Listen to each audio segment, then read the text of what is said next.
Jane's hand shook as she read the letter a second time, then a third, as if the words might rearrange themselves into something less devastating. Mr. Dalton has agreed to discontinue his relationship with Miss McKinney, effective immediately. The enclosed compensation reflects his cooperation in this matter. $200,000. Her father had paid Marcus $200,000 to disappear from her life like he was a contractor whose services were no longer required. The champagne bottle went first. Jane grabbed it from the ice bucket and hurled it across the dining room.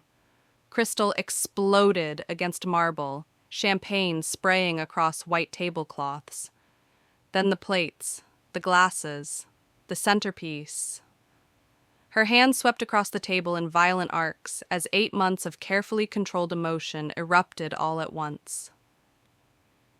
"He paid him!" she screamed, not caring that every head in the restaurant had turned. "He paid Marcus $200,000 to break up with me, like I'm a problem to be solved with a checkbook." Phones emerged from designer handbags, cameras pointed. A woman at the next table actually laughed, whispering to her companion behind a manicured hand. The maitre d' was speaking urgently into his phone, probably calling security. But Jane couldn't stop.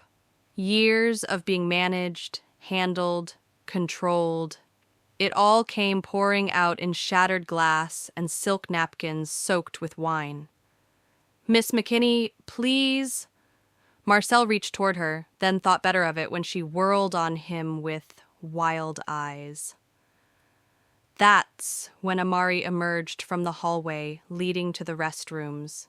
She'd heard the commotion, seen the crowd gathering like spectators at an accident, and while everyone else watched with phones raised or expressions of disgust, Amari simply walked forward, knelt 3 feet from where Jane stood trembling, and began picking up broken glass. Jane froze, chest heaving. "What are you doing?" "My job," Amari said quietly, not looking up, "and giving you a minute to breathe." The calm in her voice, no judgment, no fear, just steady presence, cut through Jane's rage like nothing else could. Jane watched this stranger in a janitor's uniform methodically collect shards of crystal, her movements purposeful and unhurried, as if billionaires' daughters destroyed restaurants every Tuesday. "Why aren't you afraid of me?" Jane whispered. Amari finally looked up. Her eyes were warm, tired, and completely unimpressed by Jane's wealth or fury. "Because I can see you're already afraid enough for both of us." Security arrived then. 2 large men in dark suits who took Jane's arms with professional courtesy and guided her toward the exit. She didn't resist, but at the door, she turned back. Amari was still kneeling in the wreckage, still cleaning, still dignified despite the chaos Jane had created. "You didn't have to do that," Jane called out, her voice cracking. Amari met her eyes across the ruined dining room. "I know, but you looked like you needed someone to." 2 hours later, Jane sat in her penthouse overlooking Central Park, watching the video loop on her phone. Billionaire breakdown was already trending. Her father had called 6 times. She hadn't answered. Across the city, Amari descended into the subway station, her feet aching from a 12-hour shift. She'd been written up for unprofessional conduct, for interfering with a security situation. Tomorrow she'd work her second job. She didn't think about the young woman with the broken expression. She thought about rent, about Elijah's tuition payment, about survival. Neither of them knew this was just the beginning. Jane waited in the alley behind Le Ciel Bleu for 40 minutes before Amari finally emerged through the service entrance, pulling her coat tight against the November wind. It was 10:47 p.m., and the janitor looked bone-tired. "Miss McKinney?" Amari stopped short, surprise flickering across her face before settling back into careful neutrality. "I wanted to thank you." Jane thrust forward a cream envelope. "For the other night, for being kind when you didn't have to be. Amari glanced at the envelope but didn't take it. You didn't need to come all the way here for that. Please, it's just... Jane opened the envelope, revealing the stack of $100 bills inside. $5,000 for your trouble. Amari's expression shifted to something Jane couldn't quite read. Not anger, exactly. More like gentle disappointment. I can't accept that. Why not? Jane felt her confusion rising. Everyone takes money from me. That's how this works. I do something wrong. I write a check. Everyone's happy. Money isn't a relationship, Amari said quietly. It's just money. She adjusted the strap of her worn canvas bag. I wasn't kind to you for a reward. I was kind because that's who I try to be. Jane stood there in the alley, holding an envelope full of cash that suddenly felt meaningless. I don't understand. I know. Amari's voice was soft, not unkind. But thank you for the thought. She turned to go, and Jane heard herself say, Wait, could I buy you coffee? Just coffee, no envelopes. Amari hesitated, studying Jane's face in the dim streetlight. Whatever she saw there made her nod. There's a diner 2 blocks down. They're open late. The diner was nothing like the places Jane usually frequented. Cracked vinyl booths, fluorescent lights, coffee served in thick ceramic mugs that had seen better decades. Jane felt conspicuous in her Burberry coat among the late-night crowd of taxi drivers and night shift workers. So, Jane said awkwardly, wrapping her hands around her mug. The video's everywhere. I'm sure you've seen it. Amari shook her head. I don't have a smartphone. Can't afford the data plan. Jane blinked. She'd had unlimited data since she was 14. Oh. I heard about it, though, Amari continued. People talk. You doing okay? The question, asked with genuine concern, cracked something open in Jane's chest. My father hasn't spoken to me in 3 days. My friends think I'm having a breakdown. Marcus, my ex, sold an interview to Page 6. She laughed bitterly. So no, not really. I'm sorry. Amari sipped her coffee. Heartbreak's hard enough without the whole world watching. What about you? Jane asked, desperate to shift focus. The restaurant. Do you like working there? It pays, Amari said simply. 1 of 3 jobs I work to keep my son Elijah in college. 3 jobs? Jane couldn't hide her shock. The restaurant, overnight cleaning at an office building in Midtown, weekend catering when I can get it. Amari said it matter-of-factly, like it was just the reality of things. Elijah's a junior at Morehouse, pre-law, first person in our family to go to college. Jane did quick math in her head. When do you sleep? Tuesdays and Thursdays mostly. Few hours here and there. Amari smiled, but it didn't reach her eyes. I'm 52, but I feel 70 some days. The weight of it settled over Jane like a blanket. While she'd been throwing champagne bottles over a breakup, orchestrated by her billionaire father, this woman had been working herself into exhaustion just to give her son a chance. And still, Amari had knelt in that wreckage and shown her kindness. You're the first person who's talked to me like a person in... Jane trailed off, realizing how pathetic it sounded. I don't remember how long. That's lonely, Amari said softly. Different kind of lonely than mine, but lonely all the same. They sat in silence for a moment, 2 women from opposite worlds discovering the strange geography of shared isolation.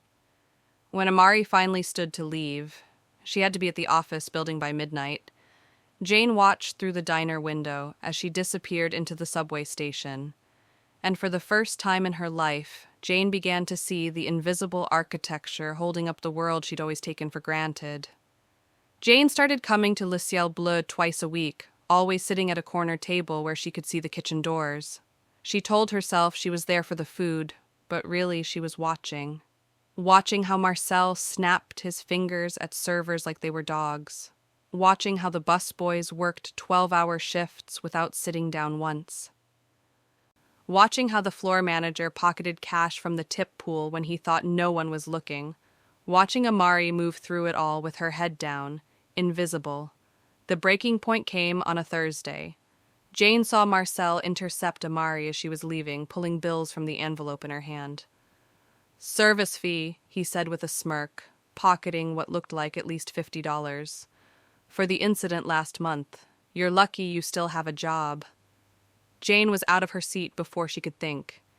"Excuse me, is there a problem?" Marcel's expression shifted to oily professionalism.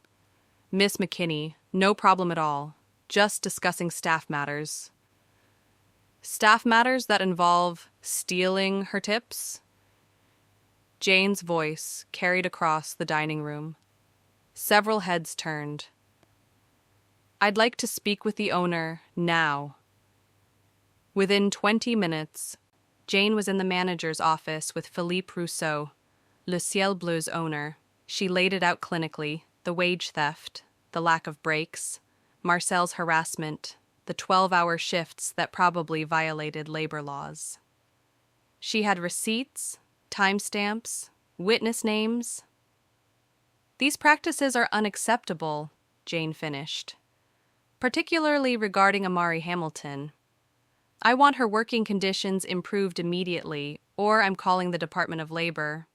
Rousseau listened with a frozen smile. "Of course, Miss McKinney. We'll address this right away." Jane left, feeling triumphant. She'd fixed it, finally done something that mattered. The call came 2 hours later.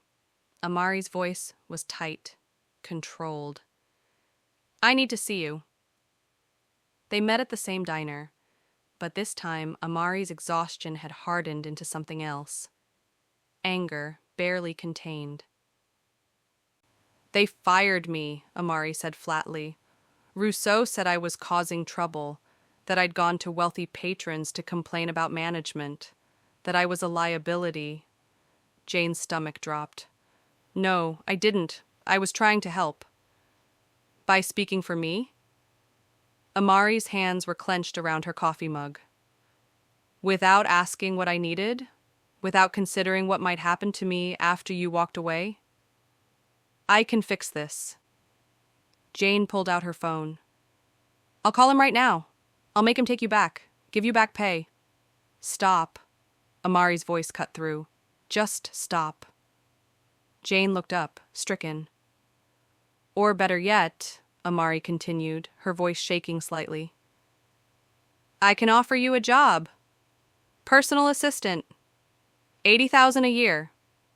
You'd never have to work for people like Rousseau again. You're doing it again." Amari set down her mug carefully, as if afraid she might throw it. "You made me lose my job, and now you're offering me charity. That's not help, Jane. That's you trying to make yourself feel better." Pause. "Where are you watching from? Drop your City Plus time below." Now, here's the real question. Have you ever helped someone without asking what they actually needed?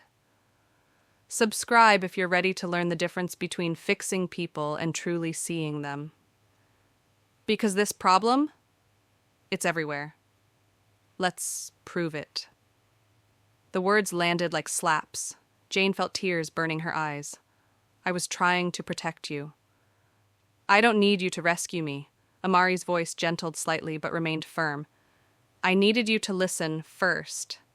You saw something wrong and you wanted to fix it. But you didn't ask me what I needed. You just assumed. You just took over." Jane's breath caught. "I did to you exactly what my father does to me." "Yes." Amari let that sit between them. "You did." "I don't know how to do this," Jane whispered, tears finally spilling over. "I don't know how to help without taking over. Money's the only thing I've ever had that made any difference to anyone." "Kindness means seeing people, not fixing them," Amari said quietly.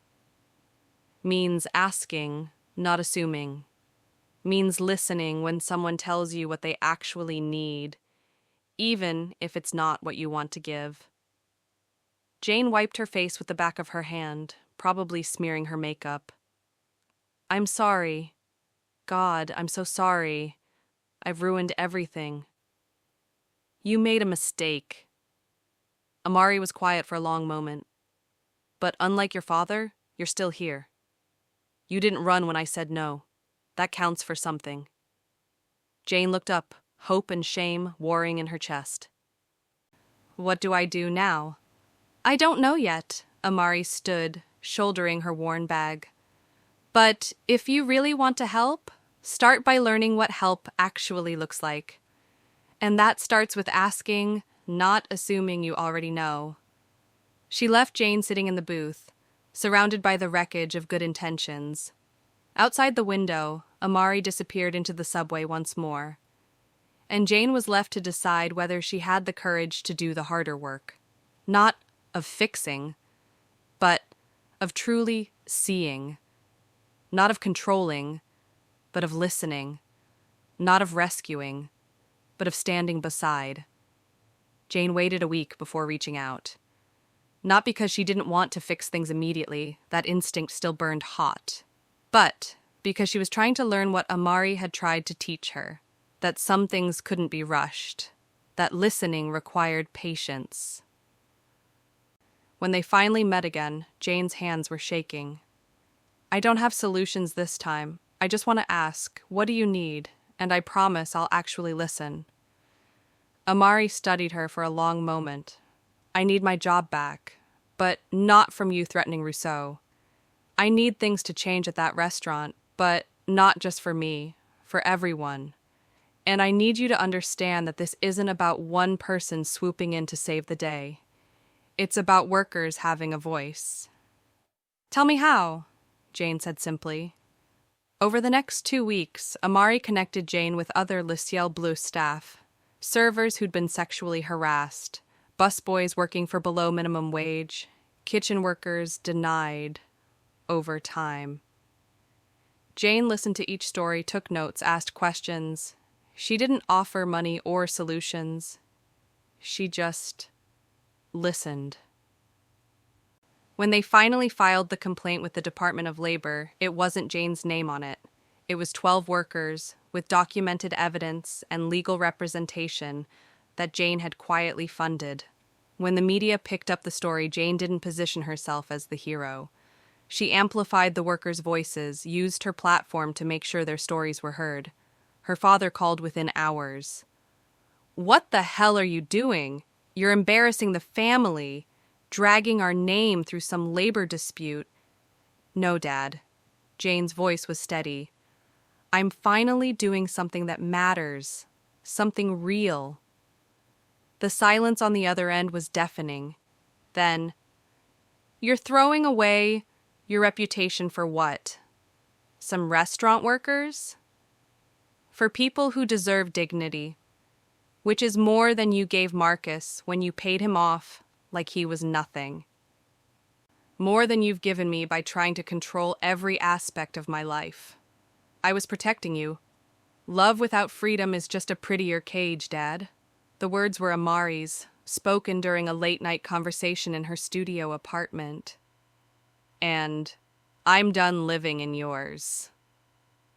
Austin showed up at Jane's penthouse 2 days later, his expression thunderous. I want to meet this woman who's turned my daughter into an activist. Jane almost said no. But Amari, when asked, simply nodded. Might as well. He's going to be part of your life, whether you like it or not. Better he sees who I actually am. The lunch was tense. Austin dismissed Amari's input, interrupted her, spoke over her. But Amari didn't shrink. She met his condescension with quiet dignity, answered his challenges with facts, and refused to be intimidated by his wealth or power. As they left, Austin pulled Jane aside. She doesn't treat you like you're made of glass. No, Jane agreed. She treats me like a person. Novel concept, right? Something shifted in her father's face. Not quite acceptance, but perhaps the beginning of respect. The case took months, but they won. Le Ciel Bleu workers received $340,000 in back pay and damages. Rousseau was forced to implement proper labor practices. Marcel was fired. And Amari stood on the courthouse steps, surrounded by her co-workers, tears streaming down her face as reporters captured the moment. "I'm not invisible anymore," she whispered to Jane. Jane squeezed her hand. "You never were. We were just too blind to see you." That evening, they sat in Amari's studio apartment, barely 400 square feet, but warm with life, sharing Chinese takeout from paper containers. Jane looked around at the simple space, the photos of Elijah on the walls, the worn furniture that held more love than her penthouse's designer pieces. "This is the first real meal I've had in months," Jane said quietly. "Not the food, the realness of it." Amari smiled. "Welcome to the world the rest of us live in. It's not fancy, but it's honest." 1 year after the restaurant incident, Jane stood in the community center she'd purchased and renovated. The Visible Voices program was launching, connecting young people from privileged backgrounds with working-class mentors. Amari stood beside her, now consulting on worker advocacy full-time, finally able to quit her other jobs. "You know what's funny?" Jane said, looking around at the crowd gathering. "A year ago, I thought I had everything. Turns out I had nothing that mattered." "And now?" Amari asked. Jane looked at her friend, genuine, equal, earned through mistakes and growth and the hard work of actually listening. "Now I'm learning what mattering actually means." 2 years after the restaurant incident, Jane stood in the main hall of the Visible Voices Community Center, watching privileged teenagers awkwardly introduce themselves to the working-class mentors who'd signed up for the program. The space had once been a shuttered community center in Brooklyn. Now it hummed with life. Cooking classes, legal aid clinics, workforce development programs, and the mentorship initiative that had become the heart of everything the story here. Nervous? Amari appeared beside her, carrying 2 cups of coffee. "Terrified," Jane admitted. "What if it doesn't work? What if these kids don't get it, don't actually listen?" "Then they'll learn," Amari said calmly. "Same way you did, by messing up first." Across the room, Elijah was speaking with a group of high school students about labor law. He'd graduated from Morehouse last spring and immediately joined a nonprofit fighting for worker rights. Watching him, Jane felt the same pride she imagined parents felt, even though she had no claim to his success, except having helped make it slightly easier for his mother to breathe. "He's brilliant," Jane said softly. "He is." Amari's voice was thick with emotion. "And he got there because you gave me back my time, my energy, my voice." She paused. "You gave my mom her voice back, you know," Elijah had told Jane at his graduation, pulling her into an unexpected hug. "That's a gift I can never repay." The commotion started near the refreshment table. A young woman, 17, maybe 18, was shouting at someone on her phone, her voice rising to a breaking pitch. "I don't care what you think is best for me. I'm not your puppet." She threw her phone and it skittered across the polished floor. Silence rippled through the room as everyone turned to stare. Jane and Amari moved without speaking, crossing the space in unison. They knelt on either side of the girl as she collapsed into tears, not restraining her, just present. Jane picked up the phone while Amari's steady hands gathered the girl's scattered belongings. "Why are you helping me?" the girl whispered, mascara streaking her face. Jane and Amari glanced at each other and spoke in unison. "Because you need someone to." The girl's sob turned into something like laughter, then back to crying. Everyone's staring. "Let them," Amari said gently. Sometimes breaking down is the bravest thing you can do. Later, after the crowd had dispersed and the girl had been connected with a mentor, Jane and Amari sat on the center's front steps, watching the Brooklyn streets settle into evening. It had become their ritual, these quiet moments of reflection after the chaos of the day. "You know what changed everything?" Amari said, not looking at Jane.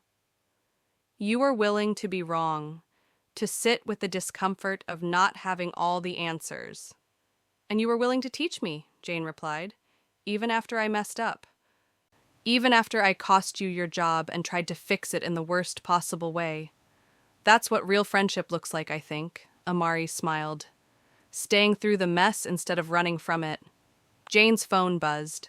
A text from her father. "Board approved the expansion funding. $2 million for 3 new centers. Tell Amari she was right about the legal aid component. Then, after a pause, she's good for you. Don't let her go."